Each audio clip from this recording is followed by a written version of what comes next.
F-35 விமானங்களை Saudi அரேபியாவுக்கு விற்பனை செய்வதற்கு அமெரிக்க அதிபர் டொனால்ட் ட்ரம்ப் இணங்கி இருக்கிறார் என்கிற செய்திகளும் வெளியாகி இருக்கிறது. அமெரிக்கா அவர்களுடைய ஒரு ஃபாரின் பாலிசியாகவே அரபு நாடுகளுக்கு F-35 விமானங்களை வழங்காமல் இருக்கிறது.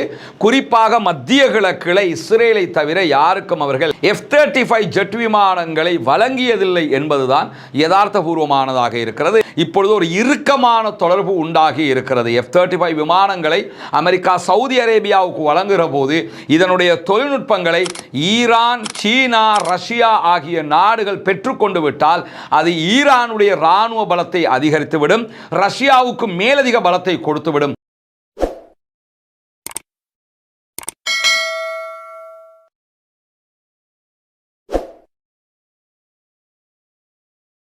அன்பிற்கினிய சகோதர சகோதரிகளே, நம் அனைவர் மீதும் ஏக இறைவனுடைய அமைதியும் கருணையும் உண்டாகட்டுமாக என்கிற உயரிய பிரார்த்தனைகளோடு அமெரிக்காவினுடைய ஜனாதிபதியாக டொனால்ட் ட்ரம்ப் ஆட்சி பொறுப்பை ஏற்றுக்கொண்டதற்கு பிறகு பாலஸ்தீன இஸ்ரேல் யுத்தத்திற்கு நடுவில் அமெரிக்காவினுடைய அதிபர் மத்திய கிழக்குக்கான ஒரு முக்கியமான பயணத்தை மேற்கொண்டிருந்தார். சவுதி அரேபியா, UAE, கத்தர் ஆகிய நாடுகளுக்கான மிக முக்கியமான பயணமாக அந்த பயணத்தை அவர் அமைத்து கொண்டிருந்தார். இந்த பயணத்தின் போது அமெரிக்காவில் சவுதி அரேபியா கிட்டத்தட்ட 3 ட்ரில்லியன் அமெரிக்க டாலர் அளவுக்கு முதலீடுகளை செய்வதாகவும், அதே போன்று UAE முதலீடுகளை செய்வதாகவும், கத்தரும் அதற்கு ஈக்குவலான ஒரு முதலீட்டை செய்வதாகவும் ஒப்பந்தங்கள் பேசப்பட்டிருந்ததெல்லாம் நமக்கு தெரியும். இதை தாண்டி கத்தர் அமெரிக்க அதிபருக்கு 400 மில்லியன் அமெரிக்க டாலர்கள் பெறுமதியான ஒரு பிரம்மாண்டமான போயிங் விமானத்தையும் அன்பளிப்பு செய்திருந்தது. இதுவெல்லாம் அன்றைய நாட்களிலேயே ரொம்ப பரபரப்பாக விமர்சனத்துக்கு உள்ளான விவகாரங்களாக மாறியிருந்த நிலையில் அமெரிக்காவுக்கும் சவுதி அரேபியாவுக்கும் இடையிலான உறவுகளில் சற்று தாழ்வு நிலை ஏற்பட்டிருக்கிறது. அதை சரி செய்வதற்கு அமெரிக்க அதிபர் டொனால்ட் ட்ரம்ப் மும்முரம் காட்டி வருகிறார். குறிப்பாக அமெரிக்காவிடமிருந்து F-35 விமானங்கள், ஜெட் விமானங்களை பெற்றுக்கொள்வதற்கு சவுதி அரேபியா பல்லாண்டு காலமான பேச்சுவார்த்தைகளை நடத்தி வந்தாலும் அமெரிக்கா அவர்களுடைய ஒரு ஃபாரின் பாலிசியாகவே அரபு நாடுகளுக்கு F-35 விமானங்களை வழங்காமல் இருக்கிறது. குறிப்பாக மத்திய கிழக்கில் இஸ்ரேலை தவிர யாருக்கும் அவர்கள் F-35 ஜெட் விமானங்களை வழங்கியதில்லை என்பதுதான் யதார்த்தபூர்வமானதாக இருக்கிறது. F-16 வகையான விமானங்கள் பஹ்ரைன் உள்ளிட்ட ஏன் பாகிஸ்தானில் கூட அமெரிக்காவால் விற்கப்பட்டிருக்கக்கூடிய நிலையில் F-35 விமானங்களை அமெரிக்கா எத்தனை பில்லியன்கள் கொடுத்தாலும் அரபு நாடுகளுக்கு விற்பனை செய்யாமல் இருக்கிறது.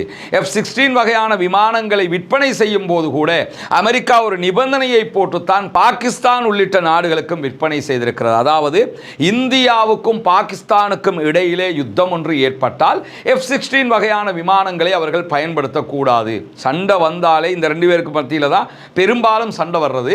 எப்பயாவது பாகிஸ்தானும் ஆப்கானிஸ்தானும் இப்போ சண்டை பிடிச்ச மாதிரி சண்டை பிடிச்சிக்கிடுவாங்க.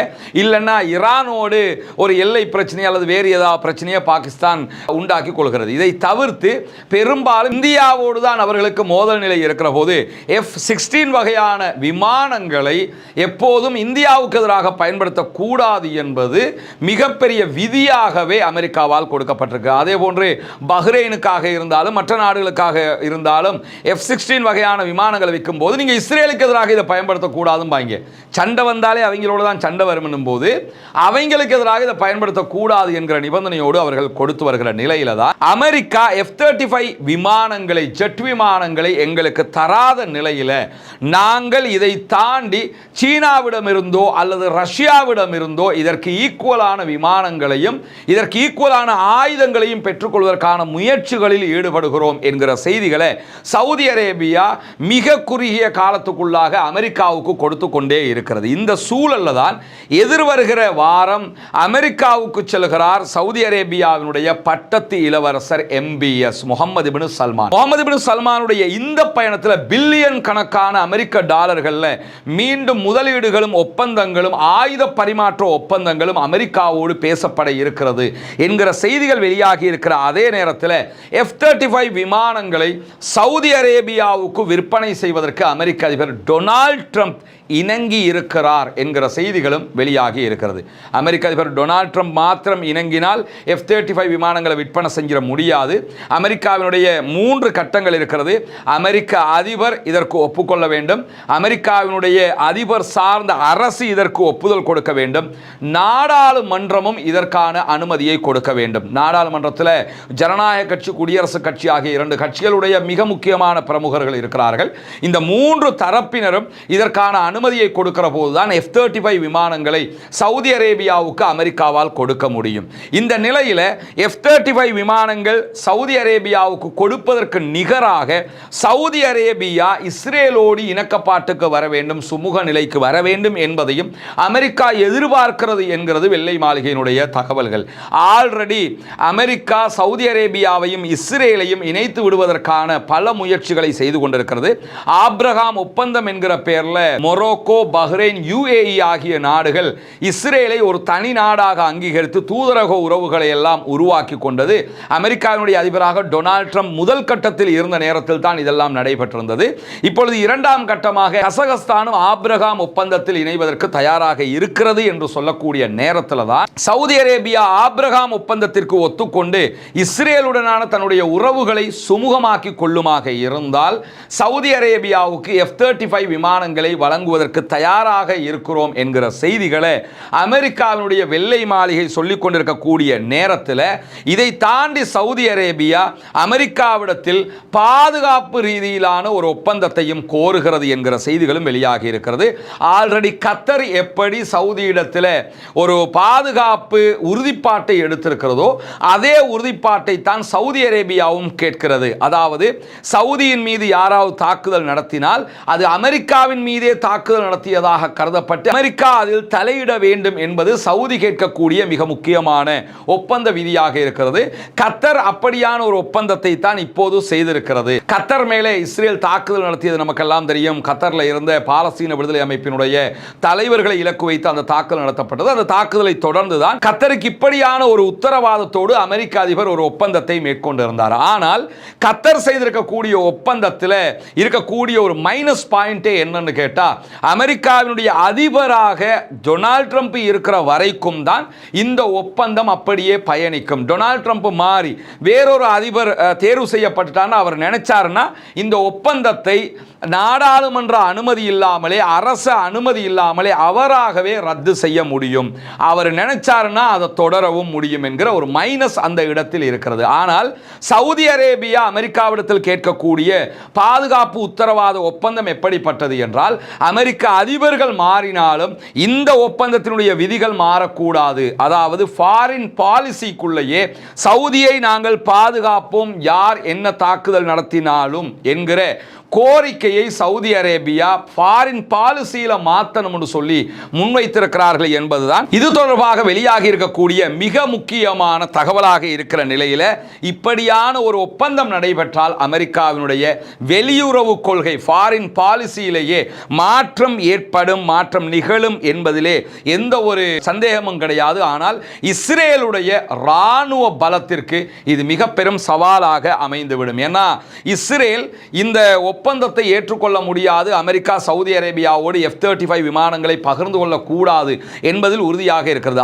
ஆல்ரெடி இஸ்ரேலுக்கும் அரபு நாடுகளுக்கும் இடையிலான ஆப்ரஹாம் ஒப்பந்தத்தில் UAE கையெழுத்து போடும் போதே அமெரிக்கா என்ன சொன்னதுன்னா, நீங்க இஸ்ரேலை தனி நாடாக அங்கீகரிச்சுக்கிறங்க, இஸ்ரேலுடனான தூதரக உறவுகளை எல்லாம் பலப்படுத்திக்கிறங்க, ஆப்ரஹாம் ஒப்பந்தத்தில் கையெழுத்து போட்டுருங்க, உங்களுக்கு நாங்கள் F-35 விமானங்களை தர்றோம்னு சொன்னாங்க. ஆனால் இந்த நிமிடம் வரைக்கும் UAEக்கு அமெரிக்கா F-35 விமானங்களை வழங்கவில்லை. அதற்கு அவர்கள் சொல்லுகிற காரணம் என்னன்னு கேட்டா, UAEக்கும் சைனாவுக்கும் இடையில ஒரு நெருங்கிய தொடர்பு இருக்கிற காரணத்தினால F-35 விமானங்களுடைய தொழில்நுட்பங்கள் தொடர்பான தகவல்களை UAE சைனாவோடு பகிர்ந்து கொள்ள வாய்ப்பு இருக்கிறது. அப்படி பகிர்ந்து விட்டால் F-35 விமானத்தை போன்ற அல்லது அதை விட பவர்ஃபுல்லான ஒரு விமானத்தை சைனா தயாரித்து விடும் என்கிற காரணத்தினால தான் UAEக்கு நாங்கள் கொடுக்கலங்கிறாங்க. இதே வாதத்தை தான் தற்போது இஸ்ரேல் சவுதி விவகாரத்தில் முன்வைத்துக் கொண்டிருக்கிறது. சவுதி அரேபியாவுக்கும் சீனாவுக்கும் ரஷ்யாவுக்கும் ஏன் ஈரானுக்கும் இடையில கூட இப்பொழுது ஒரு இறுக்கமான தொடர்பு உண்டாகி இருக்கிறது. F-35 விமானங்களை அமெரிக்கா சவுதி அரேபியாவுக்கு வழங்குகிற போது இதனுடைய தொழில்நுட்பங்களை ஈரான், சீனா, ரஷ்யா ஆகிய நாடுகள் பெற்றுக்கொண்டு விட்டால் அது ஈரானுடைய இராணுவ பலத்தை அதிகரித்துவிடும், ரஷ்யாவுக்கும் மேலதிக பலத்தை கொடுத்துவிடும், சீனாவுக்கும் மேலதிகமான இராணுவ பலத்தை அது கொடுத்துவிடும். எனவே கடற்படையில் உலகில் நம்பர் 1 இருக்கக்கூடிய சீனா அடுத்ததாக விமானப்படையிலும் நம்பர் 1 இடத்தை பெற்றுக்கொள்வதற்கு அது வாய்ப்பாக அமைந்துவிடும். எனவே சவுதி அரேபியாவுக்கு F-35 விமானங்களை நீங்க கொடுக்க கூடாது என்று மீண்டும் மீண்டும் சொல்லிக் கொண்டிருக்கிறது இஸ்ரேல். என்ன செய்ய போகிறார் டொனால்ட் ட்ரம்ப்? F-35 விமானங்கள் தொடர்பான ஒப்பந்தம் இம்முறை முகமது பின் சல்மானோடு கையெழுத்தாகுமா இல்லையா என்பது மிகப்பெரிய ஒரு கேள்விக்குறியாக மாறி இருக்கிறது. அப்படி கையெழுத்தாகாத பட்சத்தில் முகமது பின் சல்மானுடைய சவுதி அரேபியா சீனாவையும் ரஷ்யாவையும் இது தொடர்பாக அணுகக்கூடும் என்கிற நிலையில், அப்படி அணுகினால் அமெரிக்கா சவுதி அரேபியாவுக்கு இடையிலான உறவு எந்த அடிப்படையில் தொடரப்போகிறது என்கிற கேள்விகளும் இருக்கக்கூடிய நிலையில் ஆல்ரெடி சவுதி அரேபியா பாகிஸ்தானோடு ஒரு பாதுகாப்பு ஒப்பந்தத்தை செய்து விட்டார்கள். அதற்கான காரணம் சவுதி அரேபியாவிடத்தில் அணு ஆயுதங்கள் கிடையாது, எங்களுக்கு அணு ஆயுதம் தேவை என்றால் நாங்கள் பாகிஸ்தானிடமிருந்து விலைக்கு வாங்கிக் கொள்வோம் என்று 2005 ஆண்டு சொன்ன முகமது பின் சல்மான் 2025 ஆண்டில் சவுதி அரேபியாவுக்கும் பாகிஸ்தானுக்கும் இடையிலே ஒரு ஒப்பந்தம் செய்து கொண்டதினூடாக தேவைப்பட்டால் சவுதிக்காக பாகிஸ்தான் அணு ஆயுதத்தை பயன்படுத்தக்கூடும் என்கிற நிலையை உண்டாக்கி இருக்கிறார். எனவே சவுதி அரேபியாவினுடைய இராணுவ வியூகம் என்பது சற்று வித்தியாசமானதாக இருக்கிறது. என்ன நடக்கிறது என்பதை பொறுத்திருந்து பார்ப்போம். வாஹிர் தஅவானா அல்ஹம்துலில்லாஹி ரப்பில் ஆலமீன்.